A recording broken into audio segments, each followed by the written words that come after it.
আসসালামু আলাইকুম রহমতুল্লাহি আবরকাতু। আমি রাজবাড়ী জেলা মিজানপুর ইউনিয়ন ৮ নম্বর ওয়ার্ড থেকে বলছি ভাই। ৮ নম্বর ওয়ার্ড ধুনচি গ্রাম। দেখেন, এই ধুনচি গ্রামের রাস্তার পরিস্থিতি আপনাদেরকে দেখানোর চেষ্টা করছি। এই যে রাস্তা দেখেন ভাই, এই যে আশেপাশে যারা বসবাস করে, এদের বাড়িতে যদি কোনো দুর্ঘটনা ঘটে, একজন রোগী যদি ডাক্তারখানা হসপিটালে নেওয়া লাগে, তাহলে এই রাস্তায় যে একটা ভ্যান গাড়ি কিংবা একটা অটো রিক্সা অ্যাম্বুলেন্স যাওয়ার মতন কোনো পরিস্থিতি নাই। দুর্ঘটনা মোকাবেলা করার মতন এই রাস্তা উপযুক্ত না। এই রাস্তাটার পরিস্থিতি কি হয়েছে ভাই, আপনারা নিজেই দেখবেন। তা আপনাদের কাছে অনুরোধ, আপনারা এই রাস্তার জন্য উত্তম কর্মকর্তাদেরকে জানাবেন, যাতে দ্রুত এই রাস্তাটার কাজ করে দেয়। নাইলে আপনারা যারা আশেপাশে আছেন, আপনাদেরকেই ক্ষতি হবে। আপনাদেরকে দৃষ্টি আকর্ষণ করছি, আপনারা সবাই এগিয়ে আসুন। পানি উন্নয়ন বোর্ডকে সবাই আপনারা অবগত করুন।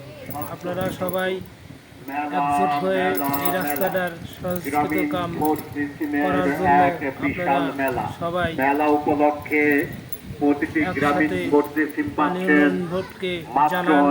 আপনারা সাথে পাচ্ছেন এই রাস্তার কাজ হলে ভাই আপনাদের সুবিধা হবে, আপনাদেরকে চলাচল করার সুবিধা হবে।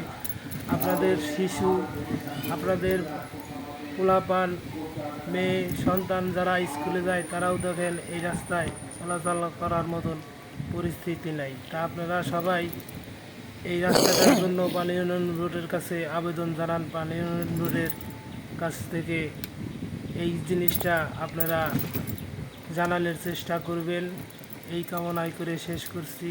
আর আপনারা দেখতে থাকুন।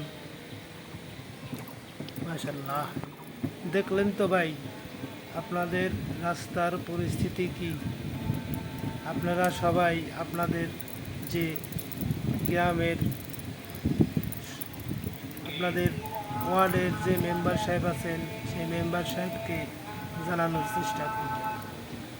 মেম্বার ভাইকে দৃষ্টি আকর্ষণ করছি, আপনি আসুন, এই রাস্তাটা দেখুন। আপনি ৮ নম্বর ওয়ার্ডের মেম্বার ভাই, আপনাকে সালাম জানাচ্ছি। আপনি এই রাস্তার কাজ করে দিয়ে মানুষের চলাচলার উপযুক্ত করে তুলুন। আপনি নিজেও দেখেন, আপনি দেখলেও আপনার কাছে খারাপ মনে হবে। আসলে এই রাস্তাটা চলাচল করার উপযুক্ত না। আপনারা এই রাস্তার নিয়ে আপনারা ভাবুন। আসলে যারা আশেপাশে আছে তাদেরকে কী পরিস্থিতি, তারা কিভাবে এই রাস্তা দিয়ে চলাচল করবে। এই জন্যেই আপনার কাছে দৃষ্টি আকর্ষণ করছি, আপনি এই রাস্তাটায় আসুন। এই যে বিনোদপুর ৮ নম্বর ওয়ার্ড, এই যে আপনাদের গোদার বাজার থেকে অধিক চৌরাস্তা পর্যন্ত, এই মসজিদ পর্যন্ত রাস্তার পরিস্থিতিটা আপনি একবার এসে দেখুন। আপনার কাছে দৃষ্টি আকর্ষণ করছি, আপনি কত টাকাদা এই রাস্তাটার কাজ করার সিদ্ধান্ত নিন এবং এই এলাকার মানুষের চলাচল করার উপযুক্ত করে তুলুন। আপনিও আপনার বাড়িও দেখেন, একটা যদি রোগী থাকে হাসপাতালে, ডাক্তারখানা নিতে গেলে পরে দেখেন এই রাস্তায় চলাচল করার অনুপযুক্ত। ভাই আপনার বারবার করে বলছি, আপনি এই রাস্তাটার সংস্কৃত কাজ করুন। ধন্যবাদ। আপনার সালাম ও আপনার শুভকামনা রইল।